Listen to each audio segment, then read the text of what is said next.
Hello aspirants, वीजीएम के session में आपका एक बार फिर से स्वागत है। आज के सेशन में हम पढ़ने वाले हैं बजट के बारे में। जैसा आपको स्क्रीन पे शो हो रहा है, इस सेशन में हम बजट को संवैधानिक दृष्टि से समझेंगे, जानेंगे और कुछ स्टैटिक डाटा के बारे में भी देखेंगे।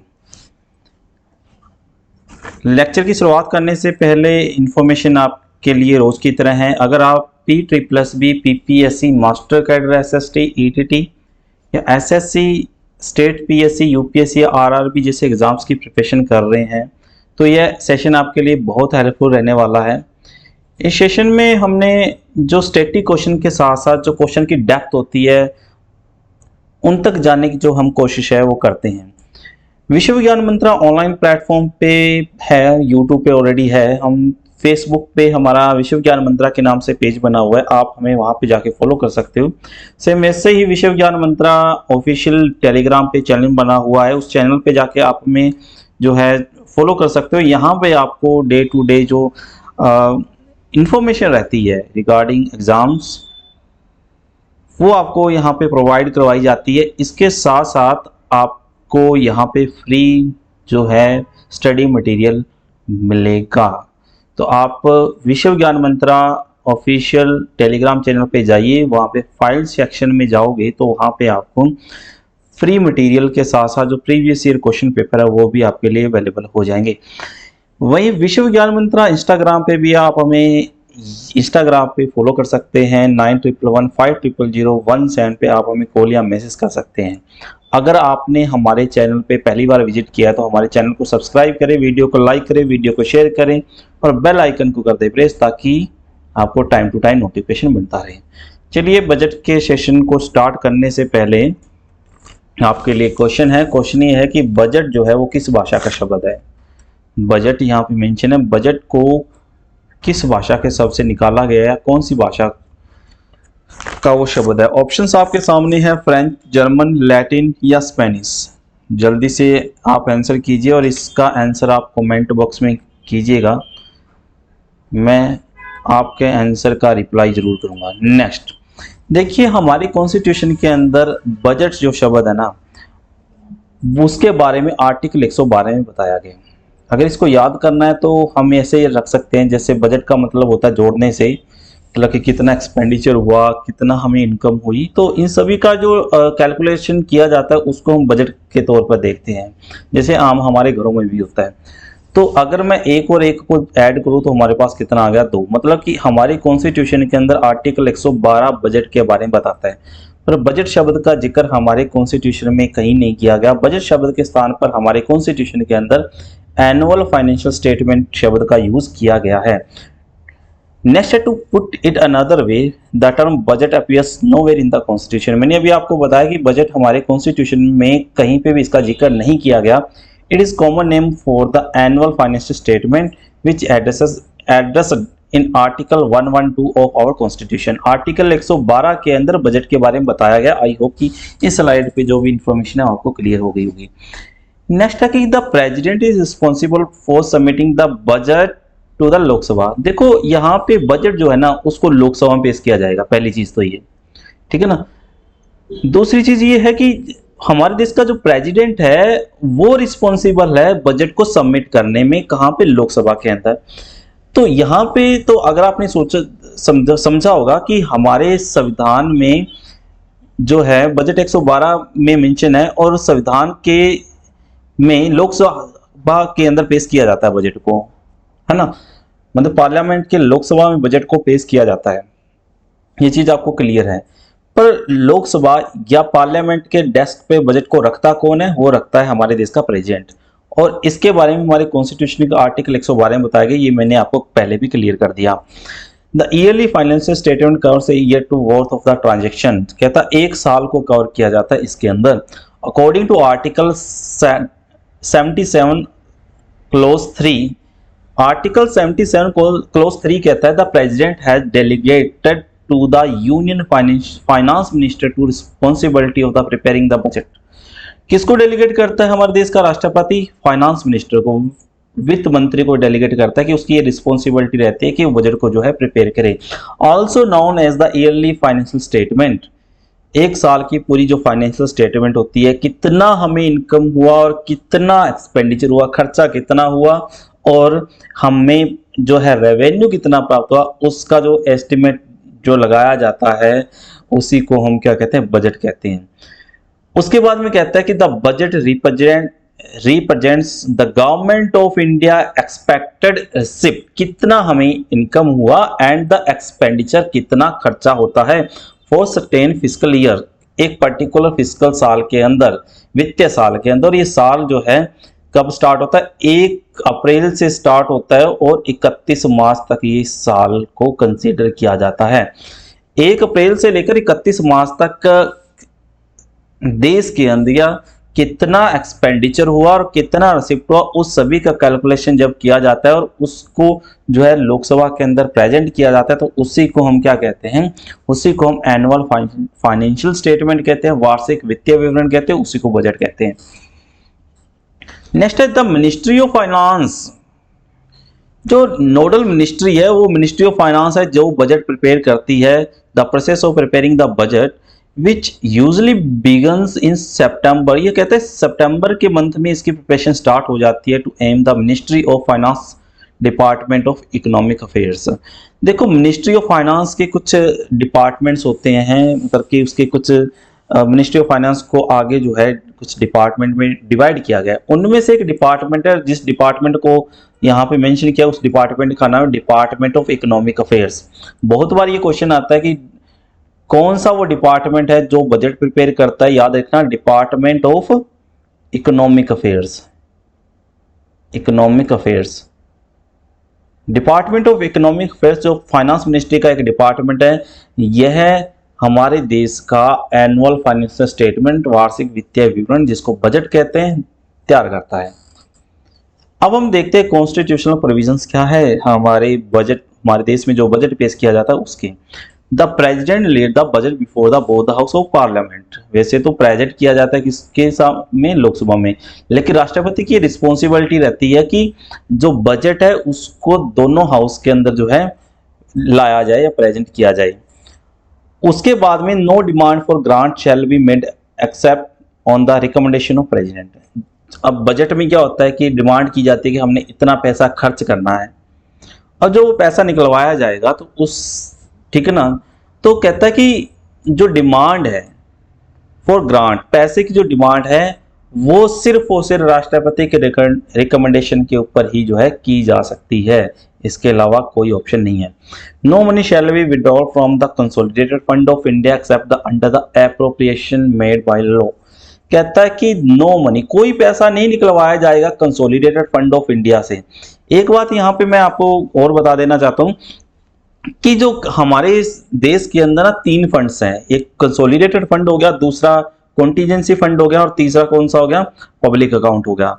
इसके लिए मैंने एक अलग से वीडियो बनाई हुई है, ठीक है, और जल्दी वो आपको जो है नेक्स्ट जो सेशन आएगा उसके अंदर वो जो वीडियो आपको अवेलेबल हो जाएगी।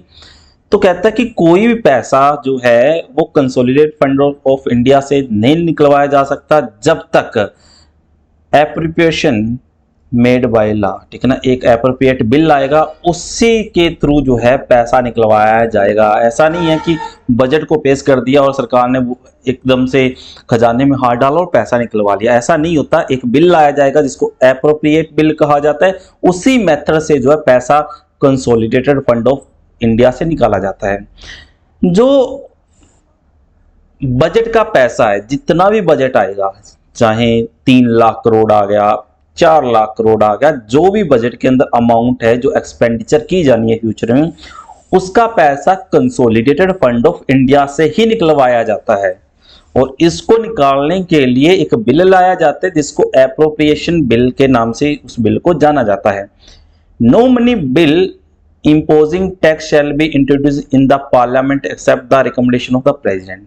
कहता है नो मनी बिल, ऐसा कोई भी मनी बिल जो imposing टैक्स, जो टैक्स को इम्पोज करता हो, टैक्स को लगाता हो, पार्लियामेंट में तभी लाया जाएगा जब रिकमेंडेशन होगी प्रेसिडेंट की। मैंने पहले भी आपको बताया है कि जब भी मनी बिल के बारे में आपसे क्वेश्चन आता है कि मनी बिल कब, मतलब कि किसकी परमिशन से लाया जाता है, तो मनी बिल को लोकसभा में लाने के लिए हमारे देश के प्रेसिडेंट की जो परमिशन है उसको लिया जाता है, प्रेजेंट की जो सलाह है, प्रेजेंट की परमिशन के बाद में ही, रिकमेंडेशन के बाद में ही बिल को लाया जाता है। कहता है such bill not introduce in Lok Sabha, Lok Sabha में इंट्रोड्यूस नहीं होगा, लोकसभा में जाएगा जरूर पर लोकसभा में इंट्रोड्यूस नहीं होगा।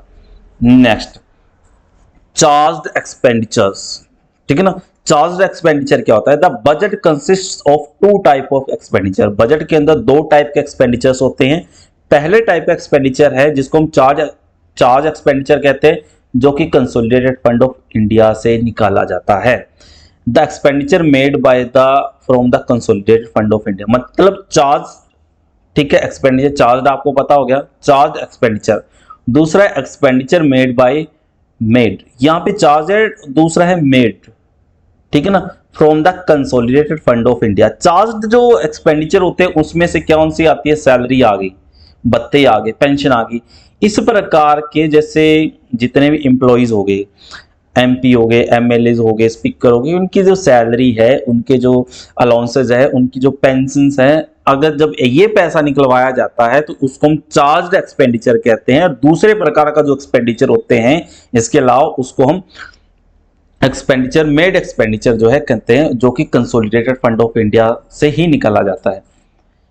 अब हम देखते हैं कि जो प्रोसेस है बजट का उसमें क्या क्या रहता है। देखो, प्रेजेंटेशन ऑफ बजट, अभी मैंने आपको बताया कि जो बजट है वो फाइनेंस मिनिस्टर द्वारा जो है पेश किया जाता है, और फाइनेंस मिनिस्टर की एक डिपार्टमेंट है जिसको डिपार्टमेंट ऑफ इकोनॉमिक अफेयर्स कहते हैं, उसके द्वारा बजट को लोकसभा में पेश किया जाता है। लोकसभा के डेस्क पे, डेस्क मतलब कि पटल पर बजट रखा जाता है हमारे देश के प्रेसिडेंट द्वारा, हमारे देश के राष्ट्रपति द्वारा इस बजट को लोकसभा के पटल पर रखा जाएगा, ठीक है। उसके बाद में क्या होता है कि उसके बाद में इकोनॉमिक सर्वे। देखो, इकोनॉमिक सर्वे के बारे में आपने सुना होगा क्योंकि करंट अफेयर में भी काफी इससे रिलेटेड क्वेश्चन एग्जाम में पूछे जाते हैं कि उसमें हमारे देश की इकोनॉमी जो की जीडीपी रेट क्या रहने वाली है, या हमारे देश की जो महंगाई दर है वो क्या रहने वाली है। इकोनॉमिक सर्वे में ऐसे समथिंग आपने करंट अफेयर में देखा भी होगा। पहले क्या होता था कि पहले जो इकोनॉमिक सर्वे है वो बजट के साथ पेश किया जाता था, लेकिन अभी जो इकोनॉमिक सर्वे है वो क्या है, वो जो है बजट के एक दिन पहले जो है दिखाया जाता है, जिसके अंदर जब बजट का मतलब इकोनॉमी का एक आउटलुक होता है। आउटलुक का मतलब होता है कि उसमें जो है एस्टिमेट हमारे देश की जीडीपी रेट क्या रहने वाली है वगैरह वगैरह, ठीक है। नेक्स्ट है जनरल डिस्कशन। जनरल डिस्कशन के अंदर बजट में क्या किया जाता है? General discussion on budget begins a few day after it's presentation.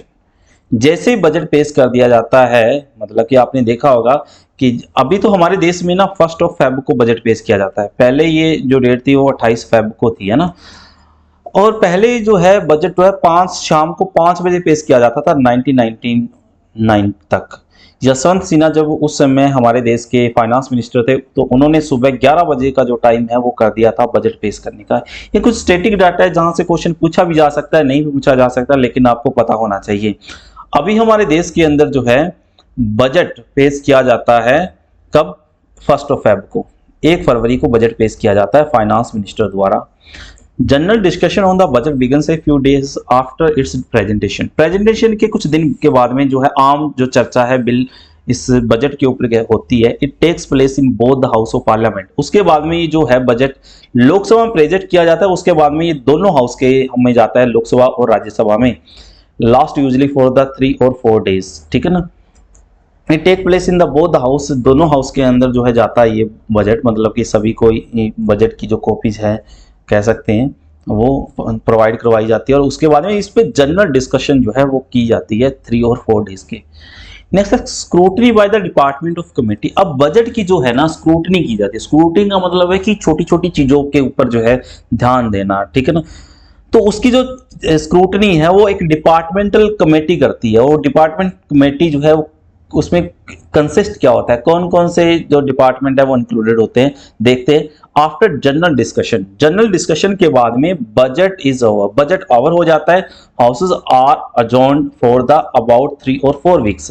3 या 4 हफ्ते के लिए जो हाउस है वो अजॉर्न कर दिया जाता है, मतलब कि उसकी जो कार्रवाई है उसको स्थगित कर दिया जाता है। ड्यूरिंग दिस गैप, इस गैप के बीच में क्या होता है, 24 दिन का जो 24 मेंबर डिपार्टमेंटल एक स्टैंडिंग कमेटी बनाई जाती है, जिसमें 24 डिपार्टमेंट होते हैं। 24 डिपार्टमेंट का मतलब होता है कि जैसे बजट पेश जब किया जाता है तो आप देखोगे तो बजट जो है ना एक जनरल बजट, आम बजट की तरह आता है, और उसमें एग्रीकल्चर के लिए अलग से होता है, हेल्थ के लिए अलग से होता है, या हम कह सकते हैं स्पेस के लिए अलग से होता है। तो ऐसे ही, तो इस प्रकार से 24 डिपार्टमेंटल स्टैंडिंग कमेटी जो है पार्लियामेंट की बनाई जाती है to examine and discuss in detail the demands of grant. जो भी पैसा जो है ग्रांट्स जो है दी जानी है उसकी जो डिटेल है उस पर डिस्कस किया जाता है of the concern ministers and prepare report on them. उसके बाद में जो है एक रिपोर्ट तैयार की जाती है। ठीक है, नेक्स्ट कहता है voting on demand for grant. अब क्या होता है कि जो भी डिमांड की गई है उसके ऊपर क्या करवाई जाएगी, voting. The demand are presented ministry wise जो है डिमांड प्रेजेंट की जाती है। A demand become a grant, demand जो मांग है वो ग्रांट बन जाते हैं। It has been duly voted, जब इस पे जो है वोट करवा दी जाती है। Rajya Sabha has no power of voting the demand, Rajya Sabha के पास जो है वोटिंग का कोई वो जो पावर है वो नहीं है यहाँ पे। Each demand is voted is separately by the Lok Sabha, Lok Sabha के अंदर जो है हर डिमांड जो है अलग अलग तरीके से उस पर जो है वोट किया जाता है। तो ये छोटी छोटी इन्फॉर्मेशन है जो एग्जाम के अंदर आपको काफ़ी हेल्पफुल रहने वाली है। तो अगर आप इस लेक्चर को जब आप देख रहे होंगे, अगर एक बार में समझ ना आए तो आप इसको दूसरी बार जरूर देखना। ठीक है, अगर फिर भी आपको लगता है कि कहीं कंफ्यूजन रह रही है हमें, तो एक बार ना बजट को बुक से जरूर पढ़ना। ठीक है, बुक से जरूर पढ़ना, फिर उसके बाद में दोबारा अगर आप यहाँ पे आके देखोगे तो आपको जो है बहुत सारी जो चीजें है वो क्लियर हो जाएगी।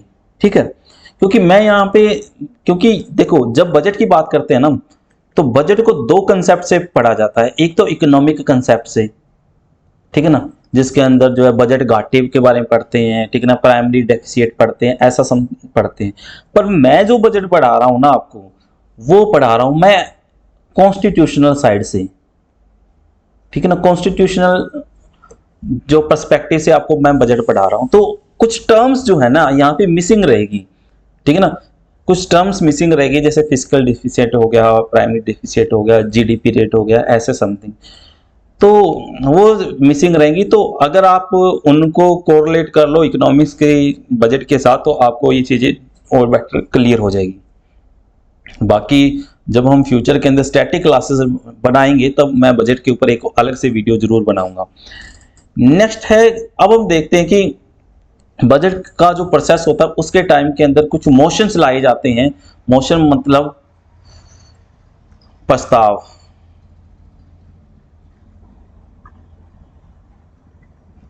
मोशंस का मतलब यहां पे प्रस्ताव, कुछ मोशंस लाए जाते हैं। मोशंस क्या होते हैं, अब उसमें कट का मतलब होता है कटौती करना। ठीक है ना, कट। अब हम देखते हैं कि देखो सरकार होती है, सरकार के कुछ मेंबर होंगे लोकसभा के अंदर मेजोरिटी में। अब जो सरकार के साथ नहीं है तो वो ओपोजिशन में आ जाएंगे।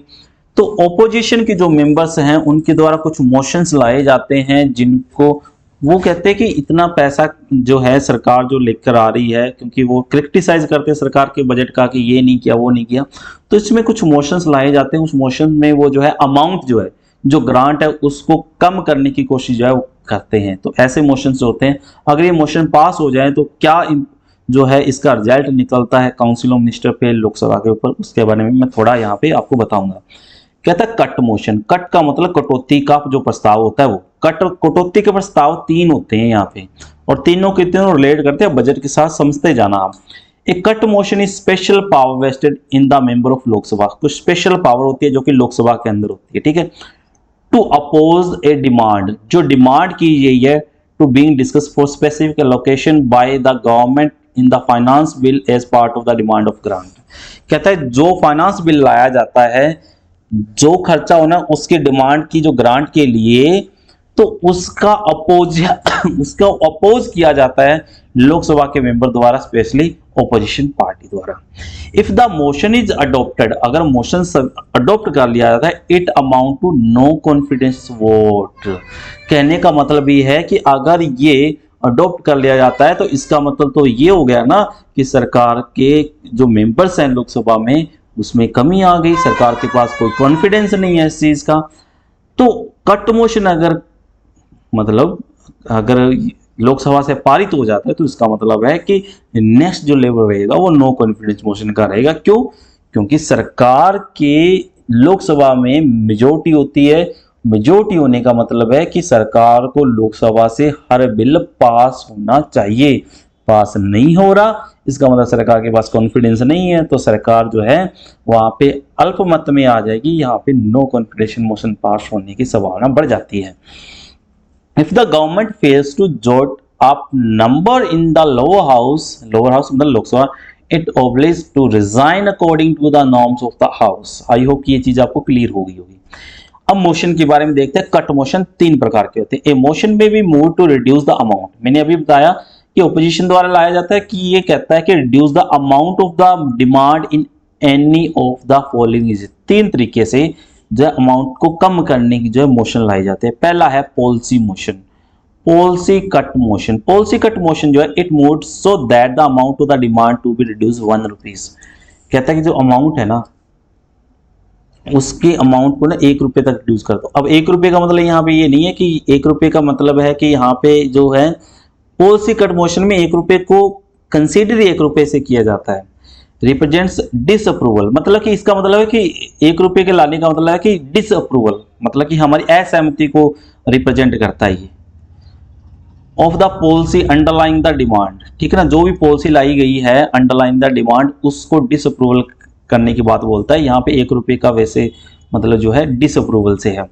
नेक्स्ट है economic cut motion. Economic cut motion में क्या होता है? It move so that it is moved, ये मूव किया जाता है मतलब फर्दर कैरी किया जाता है, सो that the amount of the demand will be reduce by the specific amount. इसमें कुछ स्पेसिफिक अमाउंट को कंसीडर किया जाता है ताकि इतनी जो अमाउंट है उसको रिड्यूस किया जा सके। कट मोशन का मतलब होता है कटौती करने से, हर एक में कटौती करने से, मतलब कि पॉलिसी कट मोशन, फिर economic cut motion, token cut motion, ठीक है।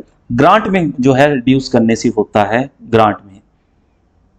नेक्स्ट है token cut motion. It is moved so that the amount of the demand is reduce by the 100।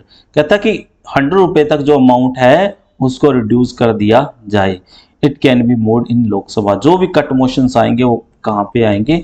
Lok Sabha में आएंगे। टोकन, टोकन याद रखना 100 रुपए का टोकन, ठीक है ना। टोकन कट में क्या होता है? 100 रुपए तक की जो अमाउंट कम करना। पॉलिसी, ठीक है ना, पॉलिसी, पॉलिसी का मतलब कितने रुपए से पॉलिसी स्टार्ट होती है? ऐसे मान लो 1 रुपए से, तो पॉलिसी कट के अंदर जो है अमाउंट को रिड्यूस किया जाता है 1 रुपए तक। और इकोनॉमिक कट के अंदर क्या होता है कि अमाउंट जो है वो पहले स्पेसिफाइड की जाती है। आई होप ये क्लियर हो गया होगा आपको। नेक्स्ट है पासिंग एप्रोप्रिएशन बिल। एप्रोप्रिएशन जो बिल है उसको मैंने स्टार्टिंग में बताया, एप्रोप्रिएट बिल जो है तभी लाया जाएगा जब राष्ट्रपति की मंजूरी से ही ये लोकसभा में लाया जाएगा। द कॉन्स्टिट्यूशन स्टेट्स दैट, संविधान यह बताता है, no money shall be withdraw from the consolidated fund of India except the under the appropriation made by law. कोई भी पैसा कंसोलिडेटेड फंड ऑफ इंडिया से नहीं निकलवाया जाएगा, लॉ द्वारा एस्टैब्लिश जो एप्रोप्रिएशन है उसके सिवाय। तो एप्रोप्रिएशन बिल लाया जाता है इसके लिए, ठीक है ना। उसी बिल के माध्यम से जो है पैसा निकलवाया जाता है।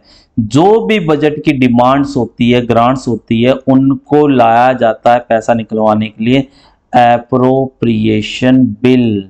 याद रखना, एप्रोप्रिएशन बिल जो है बजट से रिलेट करता है। बजट की जो भी डिमांड है उस पैसा निकलवाने के लिए एप्रोप्रिएट बिल लाया जाता है। नेक्स्ट कहता है according to appropriation bill, appropriation out of the consolidated fund of India. मतलब सिंपल सी भाषा में बात करें तो कंसोलिडेटेड फंड ऑफ इंडिया से पैसा निकलवाने के लिए एप्रोप्रिएट बिल लाया जाता है। वोट ऑन अकाउंट बहुत इंपॉर्टेंट है। अब जो एप्रोप्रिएट बिल है 1 फरवरी को पेश हुआ। एप्रोप्रिएट बिल पास करवाते करवाते पता क्या हो जाता है कि मान के चलो अप्रैल तक का महीना क्रॉस कर जाता है। और क्या होता है 1 अप्रैल से लेकर 31 मार्च तक का जो टाइम पीरियड होता है वो बजट का होता है। तो बजट का 1 ईयर का जो बजट होता है वो 1 अप्रैल से स्टार्ट होता है, 31 मार्च तक कंटिन्यू रहता है। अब जो एप्रोप्रिएट बिल है 1 फरवरी को जब बजट पेश हुआ उसके बाद में इस प्रोसेस के बाद में जो बजट का पैसा है उसको निकलवाने के लिए ना मतलब 1-1.5 महीना लग जाता है प्रोसेस में। तो बीच का जो टाइम है मैं मान के चलता हूँ 1 अप्रैल से स्टार्ट होना था, तो पैसा निकलवाने के लिए जो है टाइम पीरियड 31 अप्रैल तक है। तो ये जो 1 अप्रैल से लेकर 31 अप्रैल तक का जो पैसा हमें चाहिए, वो पैसा फिर कहां से आएगा? क्योंकि बजट का जो पैसा 1 अप्रैल से लेकर 31 मार्च तक था, पर पैसा निकलने में टाइम लग रहा है, तो उससे पहले हमें पैसे की जरूरत पड़ेगी, तो वो पैसा कैसे निकलवाया जाएगा?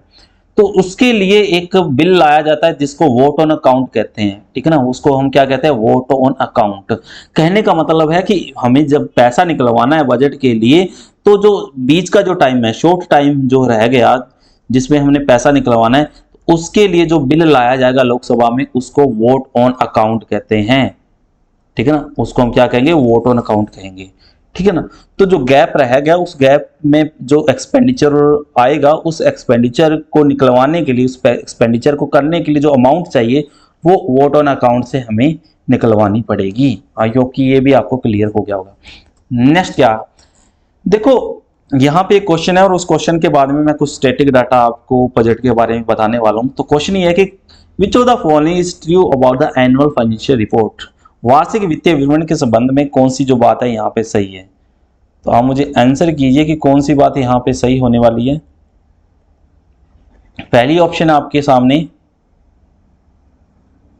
पहली ऑप्शन है यहाँ पे, इट प्रेजेंटेड इन लोकसभा। जो बजट है लोकसभा में प्रेजेंट किया जाता है, बिल्कुल अभी मैंने आपको बताया। It is mentioned in article 112, ये हमारी कॉन्स्टिट्यूशन के आर्टिकल 112 मेंशन है, बिल्कुल सही है। पहली दो ऑप्शन सही है, या तो ये हो सकता है या ये हो सकता है, ठीक है ना। दूसरी है तो मतलब कि ये लास्ट वाली दो खत्म हो गई।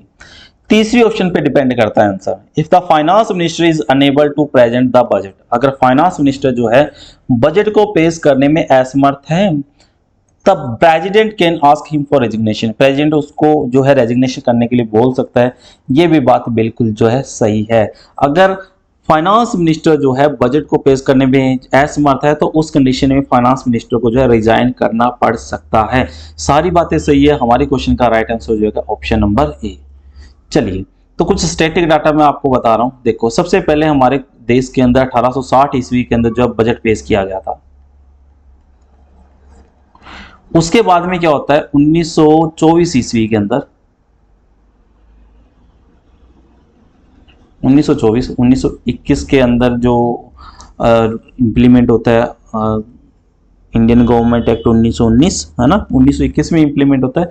1924 ईस्वी के अंदर जो है रेलवे बजट और जनरल बजट, इन दोनों को क्या कर दिया गया? अलग अलग कर दिया गया। मतलब रेलवे बजट और जो जनरल बजट है, ये अलग अलग तौर पे पेश होते थे। लेकिन दोबारा जब अभी की जो सरकार है, मौजूदा सरकार है, इसने पता क्या किया, 2017 के अंदर जो रेलवे बजट है और जो जनरल बजट है, उस दोनों को मर्ज कर दिया और इसको जनरल बजट के तौर पर जो है बना दिया, ठीक है। हमारे देश के पहले फाइनेंस मिनिस्टर पूछे आपसे, आर षणमुख शेट्टी।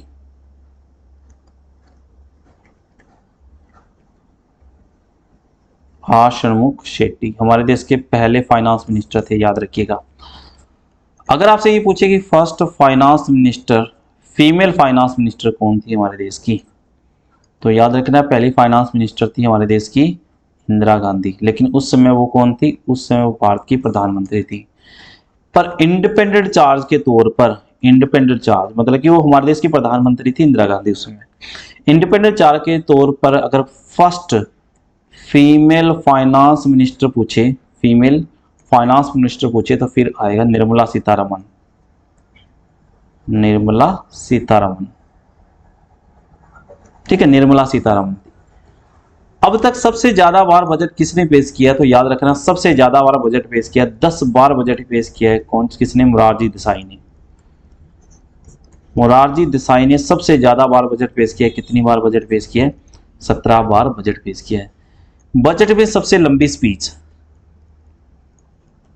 बजट में सबसे लंबी स्पीच मतलब कि लगभग हम कह सकते हैं कि 2.5 घंटे से ऊपर की जो स्पीच है वो दी थी निर्मला सीतारमण ने। ये रिकॉर्ड है उनके नाम पर, निर्मला सीतारमण ने। इनकी सबसे लंबी जो है स्पीच रही है। अभी आपको पता है कि हमारे देश के अंदर 1 जुलाई 2017 से जीएसटी लग गया ना, गुड्स एंड सर्विस टैक्स। तो उस समय हमारे देश के फाइनेंस मिनिस्टर कौन थे? उस समय हमारे देश के फाइनेंस मिनिस्टर थे कौन? अरुण जेटली। अरुण जो जेटली थे वो हमारे देश के उस समय फाइनेंस मिनिस्टर थे, जिस समय हमारे देश के अंदर जीएसटी जो टैक्स है उसको लाया गया था। आई होप ये सारी चीज़ें आपको क्लियर हो गई होगी। तो अगर आपने इस वीडियो को लास्ट तक देखा है तो प्लीज़ आप इस क्वेश्चन का आंसर जरूर कीजिए कि जो बजट है वो कौन सी भाषा का शब्द है।